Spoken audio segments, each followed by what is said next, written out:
Kita langsung aja lihat IHSG hari ini, turunin dikit biar pas. Ding ding ding, udah pas IHSG-nya ya, turunin dikit. Oke, turunin dikit ya, pas ya IHSG di sini. Oke teman-teman semuanya, ini IHSG kita hari ini yang menggerakkan masih saham-saham yang sama, yaitu saham-saham konglo, saham-saham komoditas ganti-gantian.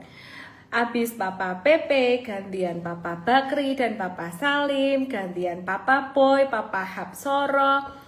Hari ini gilirannya Papa PP lagi dan juga saham-saham yang terkait dengan oil seperti Medco, Elsa Ratu. Ratu itu punya Papa Hapsoro, terus kemudian ada Archie, Pesap, BRMS, Antam, MMN, yaitu saham-saham mas-masan ya.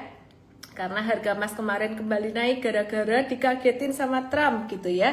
Terus selain itu ada saham aktif lainnya ya dari sahamnya Papa Boy ya. Jadi ada dari grup Om Boy juga gerak ya, dari grup Adaro, AADI dan Auto gitu. Oke, terus market value hari ini gede banget. Di pasar reguler 23,7 triliun, didominasi 3 terbesar adalah CDIA, cuan, BRMS. Siapa yang cuan dari 3 saham ini? Pastinya MTrade juga ikutan cuan dari 3 saham ini. Kemudian ada di pasar negosiasi 3,7 triliun itu dari CASA, AMMN, dan SMMA.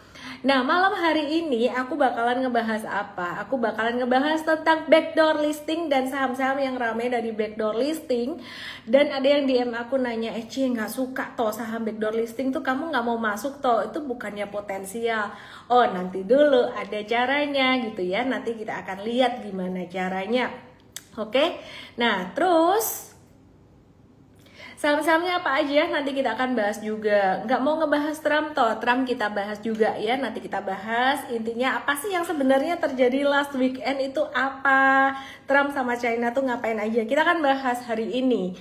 Nah sebelum saya lanjutkan ke topik-topik yang utama tadi yang saya mau bahas tentang backdoor listing dan juga Trump dan China ngapain aja, dan pastinya saham-saham yang keren-keren banget dan bisa ngasih cuan-cuan-cuan buat kalian semuanya. Aku mau bahas dulu tentang asing hari ini net buy atau net sell. Net sell ya, asing hari ini net sell 586 miliar di pasar reguler. Dan yang di net sell adalah saham BRI. Terus CDIA yang menarik, meskipun CDIA ditransaksiin 1,9 triliun, ternyata setelah di total-total tuh netnya tuh jualan, sell. Jadi ada buy sell, netnya tuh sell gitu di 253 miliar. Terus WiFi net sell 232 miliar. Waduh, ini yang punya WiFi gimana ya, udah waktunya jualan apa belum nih? BCA net sell 159 miliar, BRPT net sell 156 miliar. Oke, nah terus gimana dengan saham-saham yang tadi di net sell ya, nanti kita akan bahas. Oke, first of all kita mau bahas dulu tentang Trump dan China. Sebenarnya Trump dan China ini nih kenapa sih, apa sih yang sebenarnya terjadi ya? Kenapa kok Trump itu tiba-tiba ngancem mau naikin tarif 100% lagi di weekend Jumat? Untuk market kita udah tutup, yang respon adalah US stocks-nya sempat turun, dan juga kriptonya turun dalam. Terus ada kabar katanya 2000 trader kripto bunuh itu hoax. Ya itu hoax ya, jadi itu bukan satu berita yang benar gitu. Cuma memang ada pernah kejadian seperti itu, 1-2 trader kripto. Kok yang kebanyakan kayak gitu trader kripto, kenapa? Saya bukan salah kriptonya, tapi memang kripto tuh fluktuasinya sangat tinggi sekali gitu. Nanti kita bahas dikit ya tentang kripto gitu. Nah apa yang terjadi sebenarnya yang bikin Trump itu tantrum? Karena China itu dia itu ngumumin ya kontrol terhadap ekspor rare earth-nya. Apa sih sebenarnya rare earth ini? Ya, jadi China itu bikin aturan baru buat rare earth. Rare earth adalah bahan tambang yang langka, yang penting banget buat bikin HP, baterai, chip, printer, sampai senjata. Nah, jadi mereka tuh China tuh ngebatasin ekspor dengan alasan keamanan nasional. Nah, Trump atau Amerika itu langsung marah dan ngancam tarif impor 100% untuk semua barang dari China mulai November. Artinya barang China di Amerika itu bisa jadi 2 kali lipat.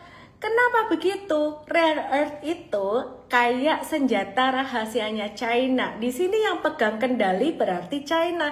Yang punya bargaining power gede itu China gitu loh, karena mereka menguasai pasokan dunia. Amerika dan China udah lama perang dagang soal teknologi dan ekonomi. Jadi ini makin bikin tegang gitu ya. Nah, China tuh kasih reaksi balik sebenarnya santai-santai aja sih, tapi tajam ngomongnya. China bilang gini, aturan kita udah sah kok. Kita maksudnya nggak mau, bukannya nggak ngasih rare earth ke kalian, tapi mesti harus sesuai aturan gitu loh. Kalau sesuai aturan kan ya kita kasih juga rare earth ya gitu loh, tapi dibatasin kan sama China. Dia bilang gini, aturannya udah sah kok, nggak akan diganti-ganti lagi buat keamanan nasional di China gitu. Lu US jangan lebay dong, kira-kira Xi Jinping ngomong gitu, kira-kira kalau diterjemahkan dalam bahasa gampang, bahasa gaulnya ya gitu. Nah, China-nya juga bakalan ngancem, bakal ngebales kalau tarif itu bener-bener dijalanin gitu.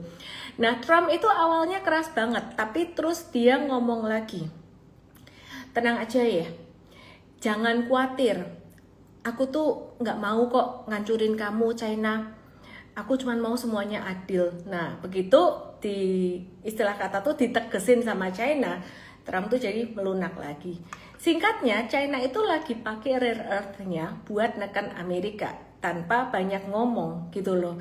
Nah, Trump PT ngebales ancaman tarif 100%, tapi China nggak mau mundur. Trump akhirnya yang mundur atau melunak supaya market nggak panik. Nah, jadi di sini kita lihat strategi negosiasinya Trump itu sebenarnya main gertak. Nah, jadi saya pengen membahas tentang strategi tradingnya bagaimana. Sedikit sebelum saya bahas tentang saham-saham, aku pengen bahas tentang strategi trading. Nanti kalau sampai keluar berita kayak gini lagi, keluar berita Trump begini begitu, begini begitu, kira-kira gimana impactnya? Satu, jangan panik dulu. Sudah kita lihat berkali-kali kalau Trump ini sukanya kalau ngomong esok delay sore tempe gitu loh. Jadi perubahannya sangat cepat sekali. Sekarang kita akan lihat charts ya. Sebentar, aku harus ngecas yang ada di YT dulu nih. Sebentar ya.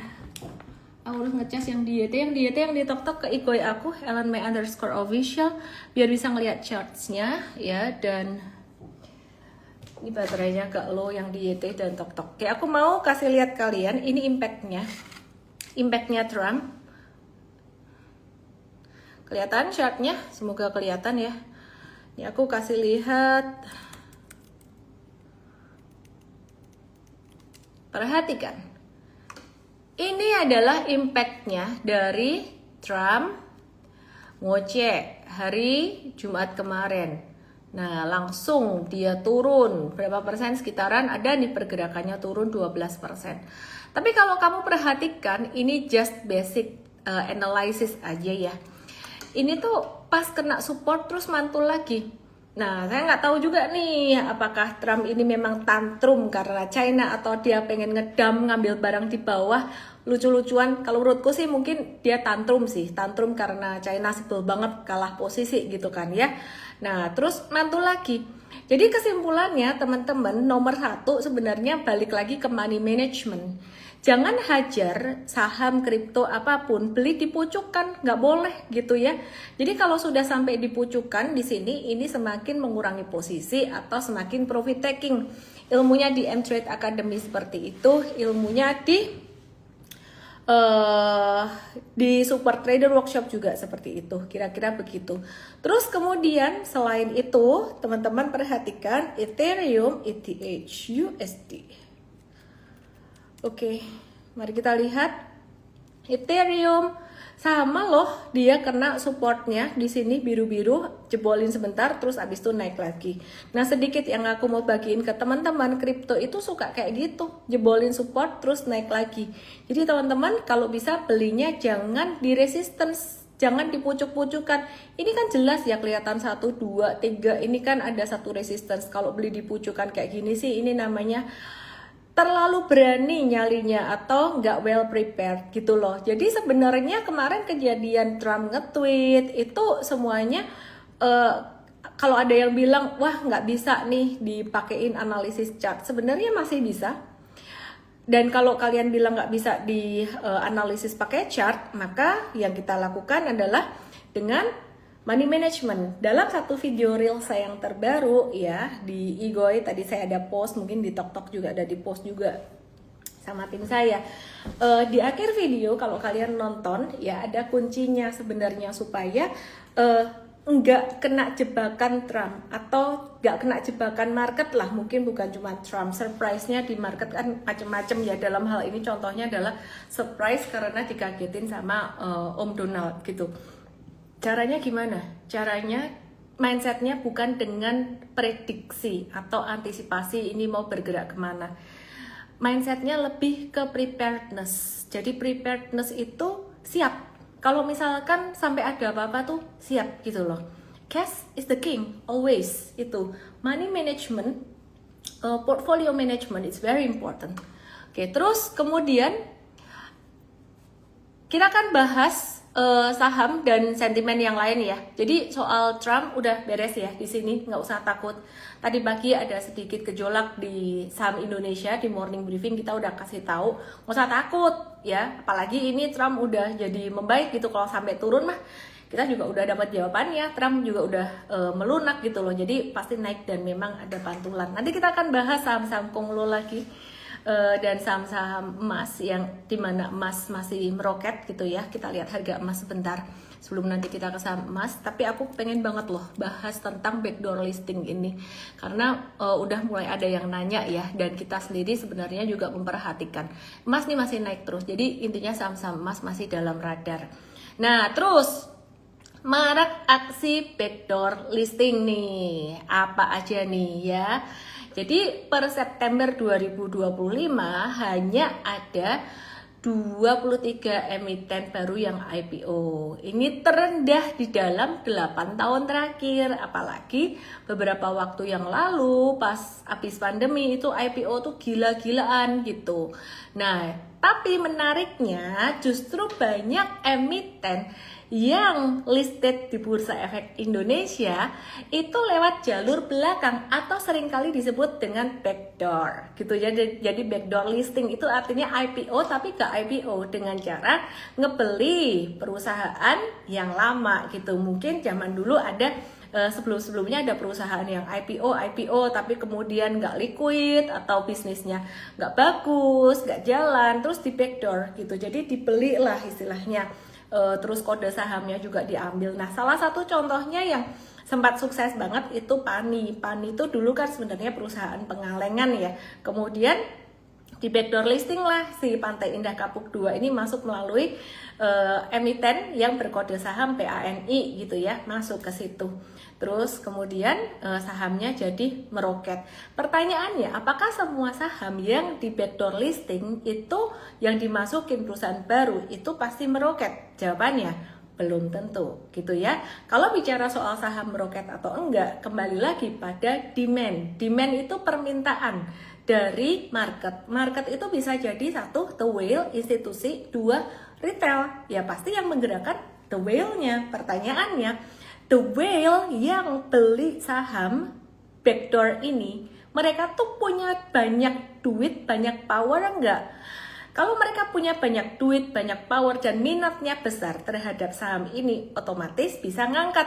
Ada yang bilang juga, ownernya yang bisa bikin naik, wah bola gitu ya. Bola maksudnya, wah gak tau lah, bisa jadi ya, barangkali ya. Jadi kalau memang, kita sebut aja the whale itu bisa siapa saja yang punya duit gede, yang dimana kalau dia beraksi itu bisa bikin harga saham naik ya kan. Bukan retail remah-remah rengginang. Nah kalau retail remah-remah rengginang tugasnya ngikutin the whale, tahu arahnya the whale itu kemana. Caranya nanti saya kasih tahu, cuman saya mau bahas dulu soal backdoor listing ini. Nah, aku ulang lagi, backdoor listing ini adalah istilah lain dari akuisisi atau merger yang dilakukan perusahaan tertutup ke perusahaan yang sudah TBK atau yang sudah melantai di bursa, karena perusahaan yang masih private ini pengen melantai di bursa. Nah, aksi korporasi ini biasanya tuh dilakukan dengan perusahaan yang masih private tadi mencaplok emiten yang market cap-nya kecil dan tidak liquid.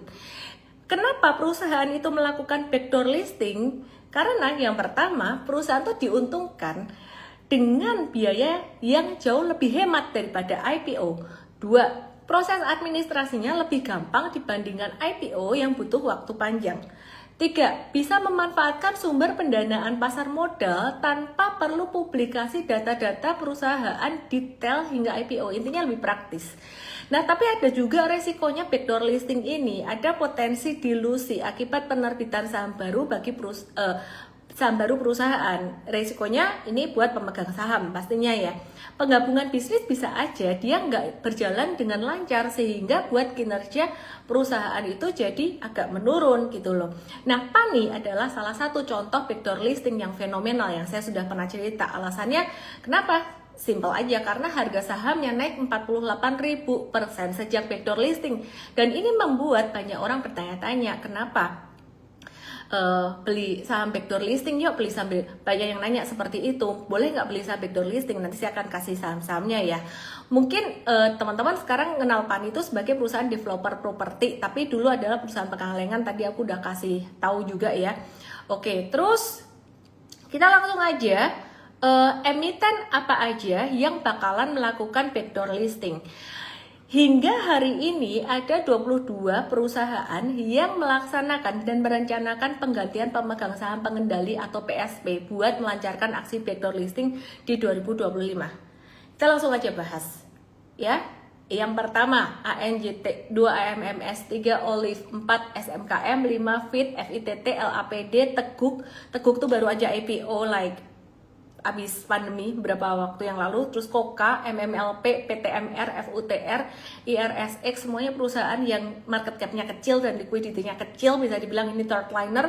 KRYA, PGJO, Clean Data, MENN, RONI, RONY, PACK, Keju, Pipa, dan Sofa. Ya, nama sahamnya aneh-aneh ya gitu. Jadi bisnisnya perubahannya apa? Kita lihat satu persatu ya. Kalau kita ngelihat kalau teman-teman nanya boleh dibeli atau enggak, saya akan kembali lagi pada chart. Chartnya dia udah mulai aktif belum? Price and volume-nya udah mulai bagus belum? Nanti kita sambil lihat sahamnya. Saya akan bahas bisnis lama, bisnis baru, apa? Pengendali lama, pengendali baru, bisnis lama, bisnis barunya tuh apa? Kita akan lihat chartnya. Jadi kalau backdoor, seandainya baru di backdoor, dia masih sideways. Saya personally pribadi saya nggak mau masuk. Saya bukan tipe dan M-Trade bukan tipe trader yang harus beli di bottom, jual di pucuk. Kenapa? Karena jika kamu beli di bottomnya itu masih sideways-nya kelamaan, buang waktu. Sementara duitnya bisa diputar yang lain, kan kalian tahu sendiri. BRMS, cuan, apalah macam-macam itu saham tuh gerak. Jadi trader butuh modal. Ya, jadi duitnya muter. Oke? Kita langsung aja bahas saham-saham yang mau di backdoor listing. Nanti kita akan bahas juga saham-saham yang saat ini liquid, yang lagi rame kayak tadi yang saya bahas di awal. Tapi ini bukan rekomendasi beli. Saya cuma mau kasih tahu aja saham apa yang di backdoor listing. Dan kalau kalian mau siap-siap, kalian mau nyolong start, silahkan. Cuman disclaimer sekali lagi, saya nggak suruh kalian beli. Yang di TokTok, yang di YT, langsung aja ke Ikoi aku, @ellenmay_official. Kita bahas saham yang pertama yang mau di backdoor listing adalah Data. PT Remala Abadi Tbk, ini bisnis sebelumnya adalah teknologi atau data. Bisnis barunya adalah teknologi atau sinergi data juga. Nah, kalau diperhatikan saat ini sudah mulai naik signifikan. Ya, jadi teman-teman kalau perhatikan di sini ya, ini dari bottomnya sampai per hari ini sudah naik 398%. Mungkin ada yang bilang, wah lumayan banget loh Miss. Ya nggak apa-apa, cuman caramu beli sekali lagi ya, ilmunya sama kok, mau di saham, mau di kripto, mau di mana aja. Jangan beli di pucuk. Kalau bisa kamu nawar sedikit dapat di 34, 30, dikit-dikit itu oke. Dan mesti harus selalu prepare dengan resikonya. Maksudnya apa? Bukan berarti kamu beli di 34, 30 itu nggak bisa turun kan. Kalau misalkan sampai ditarik balik jadi sideways lagi di level 1000-an, itu kamu harus siap dengan resikonya. Maksudnya kalau misalkan kamu beli di sini 3430 udah disupport, turun sampai ke sini, itu kan rugi 70%. Bisa nggak? Tidak ada yang tidak mungkin di market gitu loh. Jadi kesalahan banyak orang tidak mempersiapkan resikonya. Kalau kalian siap dengan resikonya, siap dengan resiko itu sebenarnya sesimpel ngukur dari harga beli sampai ke resiko, sampai ke neraka ketujuh gitu loh. Resiko terendahnya ke berapa gitu ya. Ini kan sahamnya belum terlalu liquid. Memang bisa di watch, cuman hati-hati jangan beli di pucuk. Disclaimer juga saya nggak suruh beli. Jadi kalau kalian beli, trade at your own risk and do your own research. 2, Pipa. Pipa ini pemegang pengendali lamanya Junaidi, pengendali barunya PT Morris Capital Indonesia. Bisnis sebelumnya adalah property construction, bisnis barunya setelah backdoor listing adalah investasi dan keuangan. Wih, sahamnya udah naik kenceng, gila. Teman yang ditotok di YT lihat di sini. 867% guys. Oke, tenang teman-teman, gak usah FOMO, gak usah merasa kayak ketinggalan banget gimana. Tunggu retracement, kalau mau beli juga sama, tunggu retracement aja. Tunggu retracement, tapi aku kalau mau nyolong start gimana? Nitip sendal dikit. Intinya sekali lagi ya, kalau sampai dia dibanting sampai ke posisi sebelumnya, ini aku selalu ngambilnya dari posisi sebelumnya. Kamu nggak stres itu aja. Mau sok sih bisa sampai ke balik ke 81 atau 90 lagi. We never know. Ya, jadi banyak orang yang gagal dalam berinvestasi atau mengatur keuangannya bukan karena dia nggak pinter, tapi karena menyepelekan banyak resiko gitu ya. Resiko yang sekecil apapun itu tetap resiko gitu. Oke, terus kemudian kalian boleh masukin jadi watchlist, cuman ya itu tadi, trade at your own risk ya. Kemudian yang ketiga yang saya mau bahas adalah IRSX, di mana pemegang saham pengendalinya tadinya adalah PT Mitra Digital Investindo atau MDI dan Harapan Ruang Investindo itu teknologi digital. Kemudian jadi PT yang baru PT Matra Triabadi MTA itu industri yang lain gitu ya. Nah, jadi perhatikan di sini. Tadinya tuh diem tidur di angka 27, tiba-tiba dia bangun, jreng. Tenang teman-teman semuanya, meskipun dia sudah naik 659%, kalau nanti liquid kalian gak akan ketinggalan kesempatan, gak akan ketinggalan peluang. Perhatiin ya. Nah, yang ditok-tok mati kan, baterainya habis. Perhatiin ya Pani, aku mau bahas Pani ketika dia belum backdoor dan di awal-awal backdoor. Kita lihat ya Pani, ini US Stocks-nya buka alert, kita nyala. Pani ini ya, Pani itu kan dulu sebelum backdoor itu kan sepi banget tuh, di angka berapa tuh, di bawah gocap gitu ya. Tapi setelah dia backdoor ini dia naik. Nah, kalau kalian masuknya di sini pun di sini ya. Jadi di 2024 masuk ya, masuknya telat di sini. Itu masih dapat 100%, 200% bahkan lebih gitu loh. Kita dapat Pani adalah 100% lebih, itu ada beberapa kali, 2 kali kita tektokin gitu loh.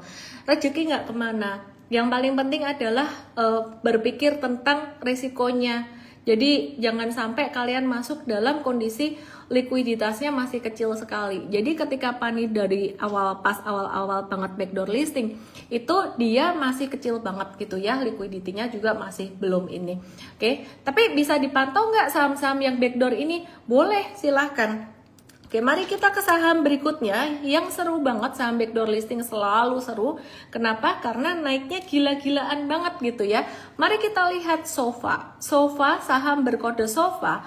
Ini tadinya adalah perusahaan furniture. Di bawah pemegang saham pengendali Hardi Satya, Yohan Satya, dan Dimas Adiasa Wiryatomajo, namanya. Kemudian jadi pemegang saham pengendalinya adalah Asia Investment Capital. Nah, ini adalah perusahaan investasi atau pengelolaan aset dari jualan sofa jadi perusahaan investasi. Tahu nggak teman-teman, dia naik berapa ini? Cuy, 260%. Tenang. Bisa di watch aja dulu.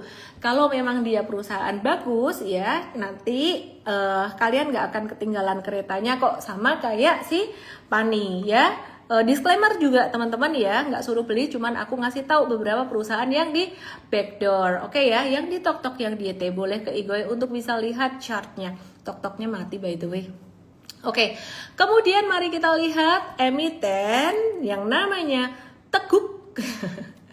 Teguk PT Platinum Wahab Nusantara TBK ya, ini bakalan jadi perusahaan investasi dan juga kapitalisasi global. Nah, ini juga naik signifikan nih. Ini naik berapa persen nih, Teguk? Waduh, kok nggak dikasih tahu dari kemarin-kemarin? Nggak akan telat. Ini kalau perusahaan ini dia bagus ya, dia akan ada liquidity-nya dan nanti akan ada retracement yang bagus buat teman-teman bisa masuk. Kalau mau masuk ini retracement-nya berapa? The best sih 102, 110 juga udah retrace sebenarnya. Cuman teman-teman sekali lagi siap kalau misalkan ada fluktuasi di sini. Kemudian yang berikutnya PACK. PACK ini Dendi Winoto. Kok ini sih ini PAC-nya Amerika ya. PACK. Nah, ini teman-teman, ada nggak sih saham yang katanya backdoor listing yang turun? Ini loh, ini contoh yang bagus buat ngasih tahu resiko ya. Nah, perhatiin ini. Wih, ini loh. Wah, ini chartnya kok kayak gini sih? Naiknya sampai begini tuh. Wih, naik kenceng ya. Yang di YT ke Igoy aku @LME_official. Dia naik kenceng di sini.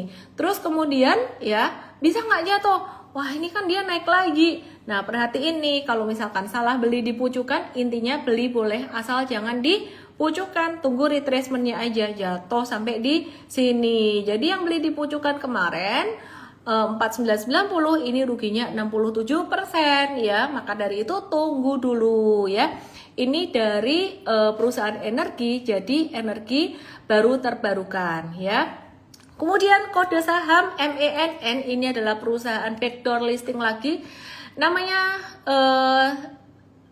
PT Men Teknologi Indonesia, awalnya perusahaan teknologi, kemudian jadi perusahaan diversifikasi keuangan dan juga teknologi. Naiknya masih belum terlalu signifikan. Nah, tapi teman-teman kalau dari pas dia nggak ada ini sama sekali, dulu masih di harga 10 atau 11 ya, ini naiknya udah tinggi gitu, jadi udah 400%. Tapi setelah naik 400%, aku perhatikan setelah naik ratusan persen dia jadi sideways gitu ya. Nah, ini saham-saham kalau kalian mau catat nggak apa-apa, tapi masuknya dikit-dikit pas lagi retracement banget. Harapannya kan semua pada ngarep kayak Pani ya, tapi sebenarnya harus ngelihat juga patternnya tuh nggak semuanya bisa mirip Pani gitu. Ada yang mau nitip sandal, hati-hati gitu. Nah, ini contoh clean ini juga. Ini aku mau kasih contoh kalau dia udah naik sampai berapa ratus persen. Ini pas proses backdoor listingnya sudah terjadi ya, 1600%. Nah, nanti semua kalau yang udah ketinggian itu pasti akan ada retracementnya. Retracementnya kalau naiknya tinggi, cepat, turunnya juga kejam gitu loh. Nah, ini clean. Kalau mau masuk tunggu pas di bawah-bawah aja. Ini low risk itu di 119-an. Masa bisa sih turun sampai ke situ? Ya, we never know. Awalnya dari perusahaan fashion atau retail, jadi perusahaan investasi atau keuangan. Kita perhatikan beberapa kali tadi ada backdoor listing dari perusahaan yang lain menuju ke perusahaan investasi atau keuangan. Kemudian mari kita lihat ada kode sahamnya Koka. Ini perusahaan distribusi barang konsumen, ini jadi perusahaan investasi global. Nah, kalian yang di tok-tok, yang di YT langsung ke Igoy aku, kalian udah lihat kan ya kenapa aku bilang jangan beli di pucukan? Karena setelah terjadi dia naik banyak. Tadi kalian ngelihat beberapa contoh kayak clean atau men atau apa ya, itu jadi sideways, dan kalau sideways dia turunnya tuh bisa kejam banget gitu loh. Jadi better kalian wait and see dulu aja. Kalau mau dipantau kode-kode saham ini boleh, tapi ditunggu pas lagi retracement. Kalau dapat retracement ya itu akan jauh lebih bagus. Nah ini saham Roni juga, kode sahamnya Roni. Awalnya dia tuh perusahaan distribusi dan juga konstruksi, terus kemudian jadi perusahaan investasi internasional gitu ya. Nah terus yang di YT langsung ke Igoy aku _official karena baterainya juga mau habis yang di YT ya. Langsung aja ke Igoy aku. Nah jadi ini Roni bisa di watch juga nih, perhatiin nih. Wih, Wisnya udah naik banyak, kenapa nggak kasih tahu dari kemarin? Kenapa juga saya harus merekom saham yang baru bangun dari tidur panjangnya? Biarin dulu lah dia stabil dengan perusahaan barunya, biar stabil dulu. Perlakuan saya ke perusahaan yang baru backdoor sama seperti ke perusahaan yang baru IPO. Aku kasih contoh ke perusahaan yang baru IPO, contohnya kayak CDIA beberapa waktu yang lalu naik kenceng, tak biarin. Nah nanti pasti akan ada sideways-nya. Setelah sideways inilah saya masuk.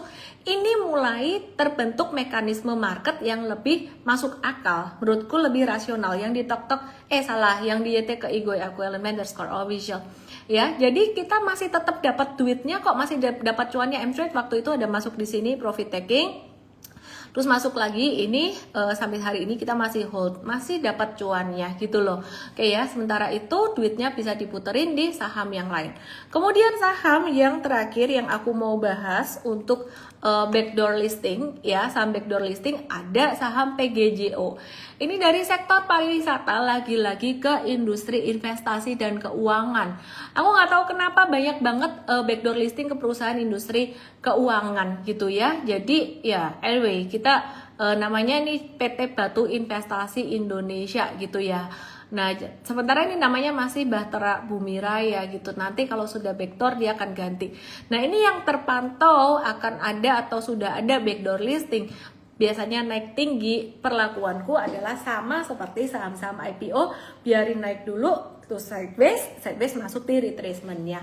Oke, nangkep ya teman-teman semuanya ya. Oke, terus aku mau bahas sekarang saham-saham non backdoor listing, non IPO yang lagi bisa ngasih kalian mungkin cuan-cuan atau portfolio kalian berbunga-bunga. Yang di tok-tok, gak ada tok-tok, tok-toknya mati, tok-tok mulu. Sakit juga. Oke. Dicas nggak mau nyala-nyala, udahlah ya, aku relakan tok-toknya dut. Aku ngecas yang di YT aja biar nggak ikut dut ya. Oke, yang di YT langsung ikut aku _official. Saham emas aktif karena terdorong harga emas yang all time high lagi. Sebenarnya kayak ginian itu udah bisa ketebak gitu. Jadi waktu kemarin Antam pas turun dengan volume tinggi, kita memang exit untuk trading. Karena apa? Karena kita nggak tahu sideways tuh bisa dibawa sampai ke berapa. Kayak SSIA tuh sideways, patternnya masih convergen, masih cakep, tapi dibawa turun terus. Kalau institusi, duit gede itu napasnya panjang, cashnya banyak. Kalau retail, ada yang cut loss dulu, ada yang menunggu sabar, di bawah baru masuk lagi. Average gede, ya ada beberapa strategi lah teman-teman. Tapi intinya tetap sama, retail harus hemat-hemat cashnya kalian. Jangan terpancing beli di pucuk ya. Maka dari itu kalau ada saham yang retrace atau sideways, bisa jadi itu berkah buat kalian.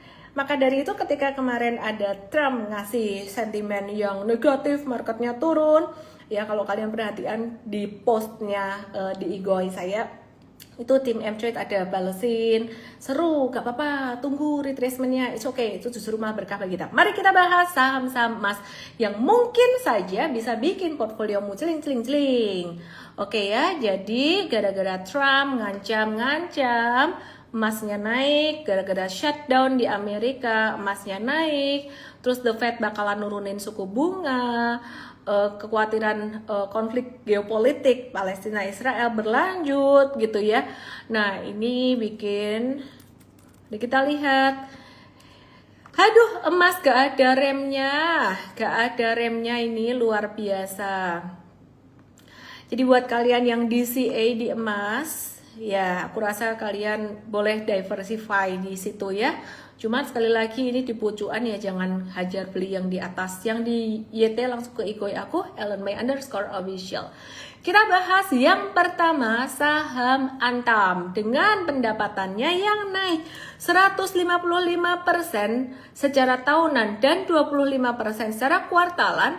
Laba bersihnya naik 203% secara tahunan dan 20,4% secara kuartalan. Sudah pernah kita bahas dulu ya, Antam sudah pernah kita bahas dulu. Dengan valuation ya saat ini di angka 2,54 kali, average-nya 5 tahun 2,06 kali PBV-nya. Jadi ini sebenarnya fair value, cuman aku nggak ngelihat lagi lah valuasi kalau buat trading ini ya. Jadi pendapatan dari emas itu 81%. Hari ini Antam aktif, cuman masih sideways ya, masih sideways, resikonya ya masih wait and see dulu. Cakepnya dia ketahan MA100 di sini ya.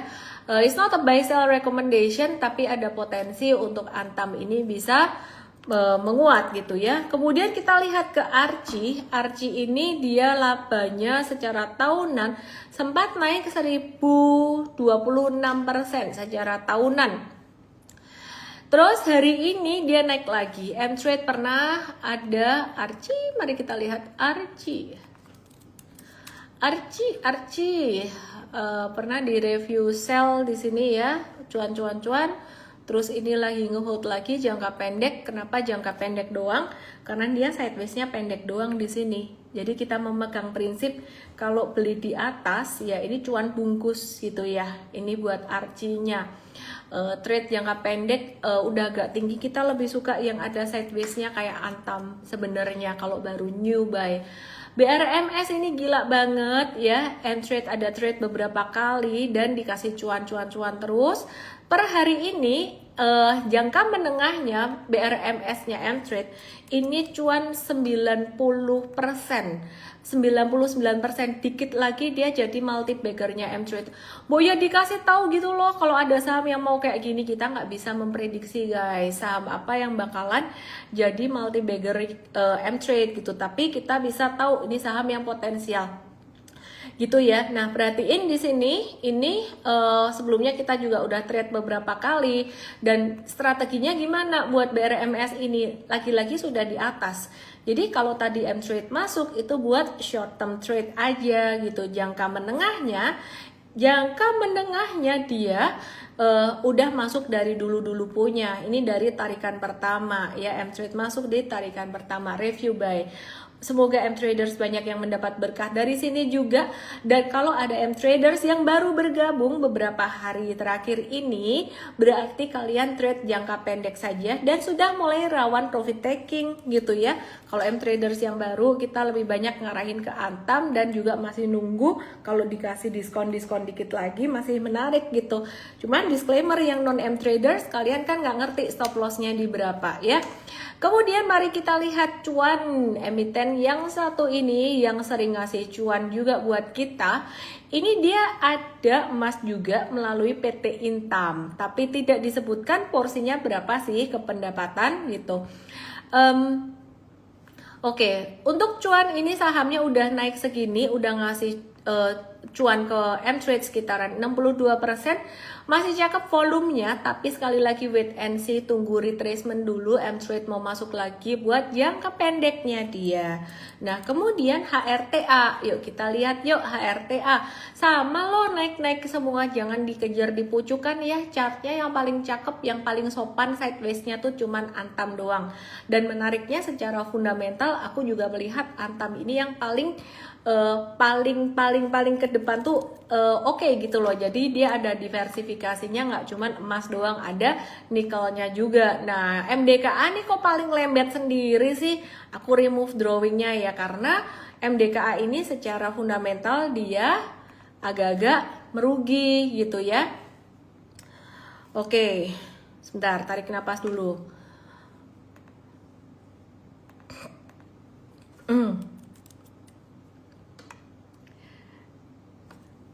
Bentar ya. Oke, kita lanjut lagi. Ya, selain MDKA, kita mau lanjut lagi. Pesap. Pesap. Nah, pesap ini juga ada sideways-nya nih. Ini mirip-mirip kayak Antam, cuman dia ekornya tinggi-tinggi. Nah, pesap ini bagusnya ya, beberapa hari yang lalu dia tuh ngebentuk ini sideways setelah tiang tinggi tarikan pertama, kemudian dia sideways, dia ada ini lagi M-trade sebenarnya sempat masuk beberapa waktu yang lalu, kita udah jual dan kita re-entry lagi. Jangka menengah, jangka pendek ini buat jangka menengah kayaknya masih menarik juga sih pesap ini. Trade at your own risk. Dia labanya naik 99% secara tahunan, meskipun secara kuartalan turun 27%. 100% dia emas, penjualannya emas dan perak deh si pesap ini. Oke, terus kemudian UNTR ya. Kita ke UNTR. Kita ke UNTR.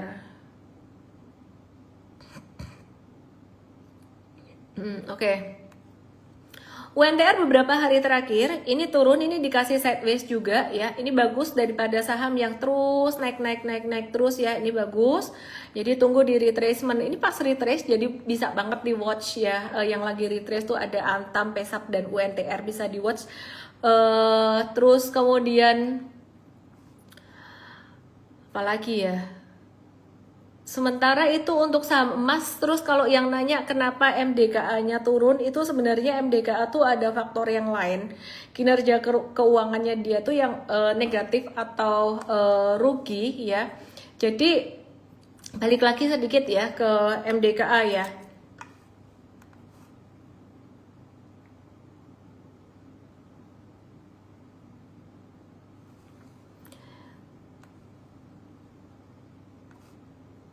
Oke. MDKA sideways juga. Kenapa nggak tertarik masuk ke MDKA? Sideways-nya dia terlalu lebar. Loh kok gitu? Sideways terlalu lebar itu faktor ketidakpastiannya semakin gede. Apa artinya terlalu lebar? Jarak bawah dengan jarak atasnya ya. Jadi jarak bawah dan atas kalau terlalu lebar ini kurang bagus gitu. Oke? Jadi wait and see dulu deh. Terus kemudian aku mau bahas saham-saham Konglo, saham-saham Konglo ya. Saham Konglo apa aja nih? Papa PP, kesukaan kalian ya. Petro, mari kita bahas Petro. Petro bakalan akuisisi nih, mayoritas saham scan build perusahaan Singapura di bidang construction and maintenance. Biarin dia sideways dulu, hopefully dia bisa sideways-nya lumayan dalam, tapi kayaknya pelit nih sideways-nya sekitaran 6550, apalagi dekat dengan rebalancing MSCI ya, semakin dekat saham-saham PP, mungkin bukan Petronya tapi saham-saham PP yang lain kayaknya bakalan ada yang potensi masuk ke MSCI juga gitu. Terus kemudian jadi wait and see dulu untuk Petronya. Kemudian BRPT, ini hasil joint venture antara BRPT melalui anak usahanya PT Barito Wahana Lestari dengan PLN itu udah selesai. Ya, jadi PLTU Jawa 9 dan 10 ini kapasitasnya 2000 megawatt. Harapannya PLTU itu bisa ngasih memperkuat portfolionya bisnis BRPT ke depan ya. Oke, terus M-Trade strateginya bagaimana? Mari kita lihat BRPT. Oke.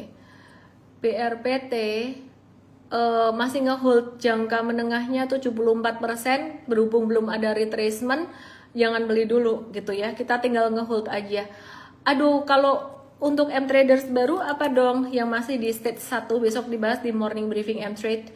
Dan saham cuan juga sama, ini resmi membentuk anak usaha baru yang bergerak di sektor pembangkit tenaga listrik.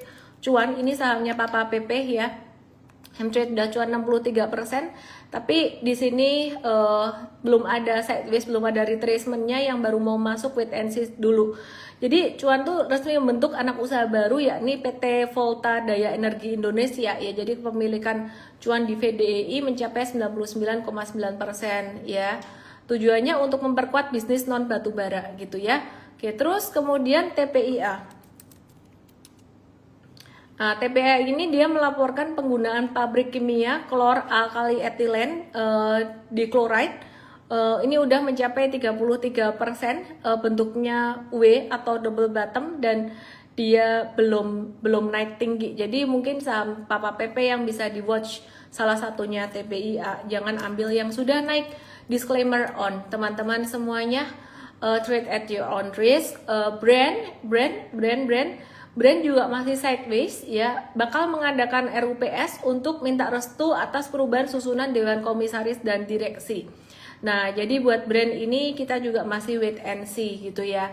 Terus hari ini kandidat dividen interim ASII untuk tahun buku 2025 yieldnya cuma 1,65%. Jadi kalau besok turunnya mungkin juga nggak akan banyak, mungkin sekitaran 2%-an ke support 5675 aja gitu ya. Terus kemudian Medco ini ada yang menarik, ada peningkatan produksi di Medco semester 1, meskipun pendapatannya di semester 1 turun 2% ya, karena harga minyak yang lebih rendah dan penurunan produksi gas. Tapi kinerja Medco ini diprediksi bakalan recover di second half 2025 karena ada akuisisi 24% saham Repsol di koridor PSC ya. Jadi estimasinya bisa naikin EBITDA-nya Medco ini sekitaran 5% gitu. Terus kemudian ada proyek lapangan Forel dan Trubuk di Blok B yang bisa nyumbang tambahan 30 MBO EPD ke depan gitu. Jadi untuk Medco sendiri pattern-nya tuh udah cakep banget sejak ini membentuk falling wedges di sini, dan M-Trade ada masuk di bawah, belum breakout, nyolong start M-Trade ya. Sekarang M-Trade cuan berapa? Congrats M-Traders yang baru masuk M-Trade, jangan gegabah dulu ya. Kita akan cariin saham-saham yang masih di stage 1. Medco sudah cuan 25%-an. Tadi kita ada re-entry untuk jangka pendek yang bukan ikut M-Trade. You have to be very careful karena kita bakalan tiba-tiba bisa profit taking. Oke, yang penasaran malam ini buat promo, ada promo apa ya di M-Trade ya? Kalian ketik Halloween, WEEN, ada promo Halloween. Wah, ada promo Halloween di M-Trade, hanya khusus untuk malam hari ini aja. Promonya akan diganti ya, jadi Halloween malam hari ini aja teman-teman ya. Langsung DM saya Halloween. Oke, ada beberapa saham yang potensi masuk ke MSCI November 2025. Mungkin beberapa di antaranya teman-teman udah tahu, Antam, MTEK, BRMS potensi ya. Oke, terus kita mau lihat untuk saham yang lain dari Q&A. Ada banyak ditanyain saham PGEO dan SSIA. Brian Lee disukai teman-temannya, pertanyaannya 37 orang, dan CDIA. Oke, Lutfi ya. Tadi apa tadi? PGEO dan SSIA. Mari kita bahas sahamnya Brian Lee. Komennya aku matiin dulu ya, gak bisa, aku sendiri gak bisa lihat chart kalau aku nyalain komen.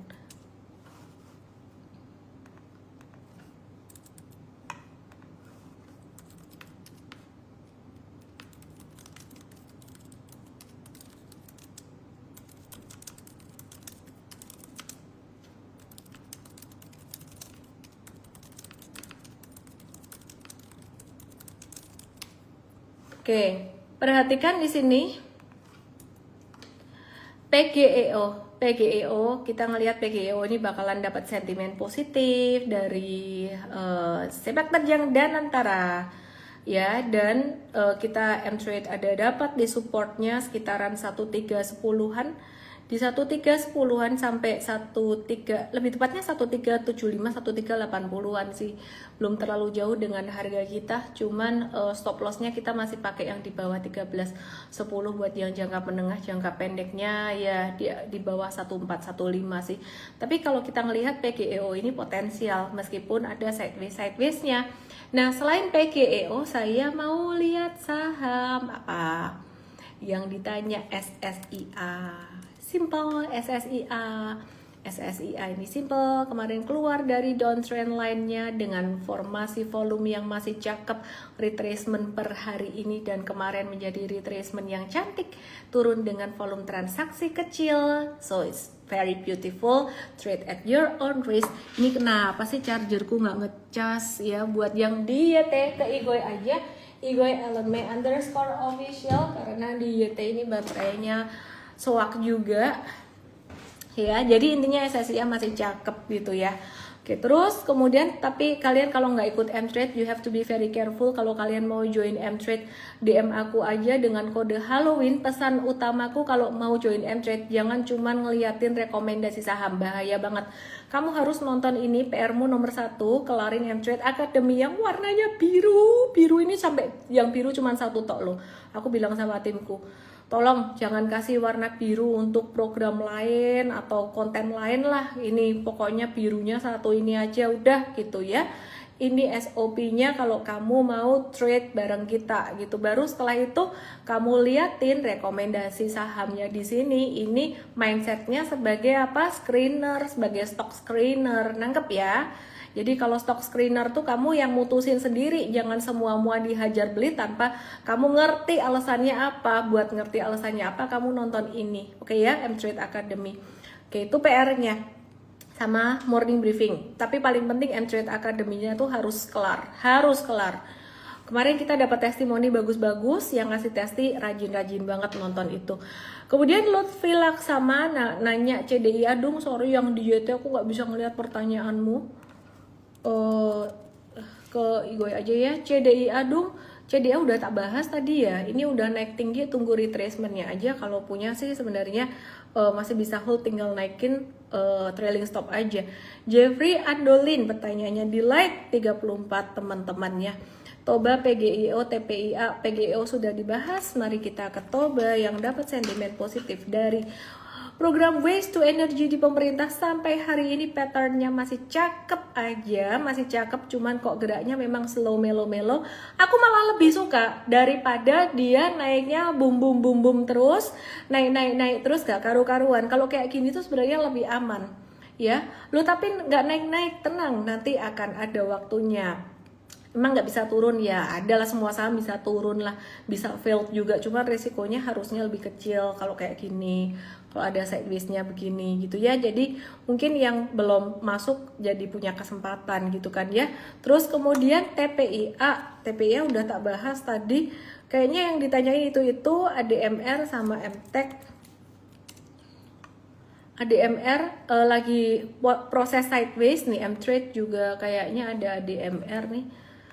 Mari kita lihat di aplikasi M-Trade 32 sampai 36%. 32 sampai 36% cuannya sampai sini. Biarin dia sideways dulu. Buat jangka pendeknya barangkali bisa dikasih lagi di 12.50. Beberapa hari kemarin dikasih tapi jatuhnya volume gede. Jadi kita waktu itu nggak langsung masuk gitu ya. Tapi masih bisa di watch. Oke, terus pertanyaan berikutnya ada saham MTEK.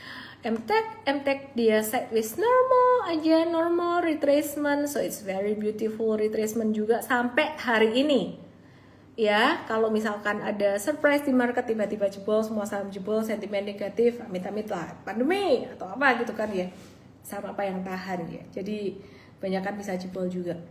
Oke, aku nyalain komennya, aku baca komen.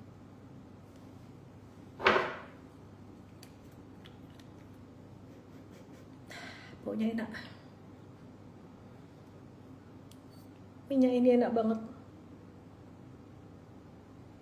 Udah bisa terima endorse minyak Sinyong-nyong kali ya. Yang mau endorse minyak Sinyong-nyong, ini kayaknya baunya ada bau clove sama apa ya.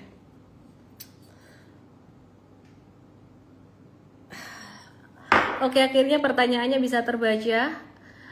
Yang mau dapat promo M-Trade malam hari ini, entah promonya apa, tim aku yang ngatur.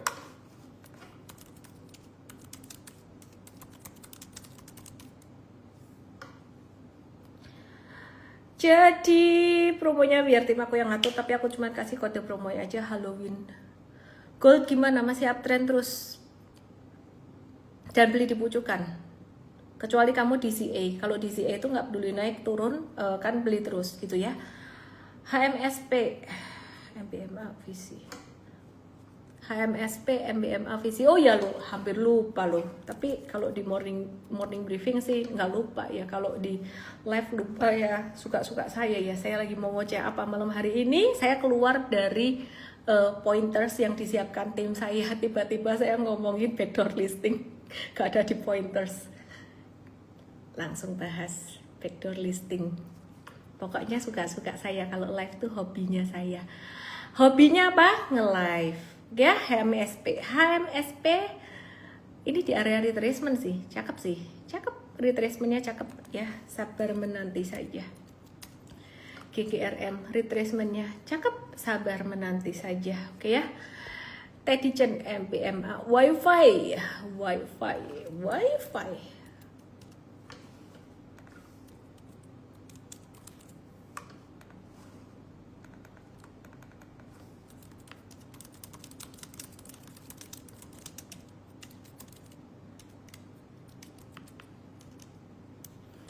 Wifi sudah naiknya ketinggian guys.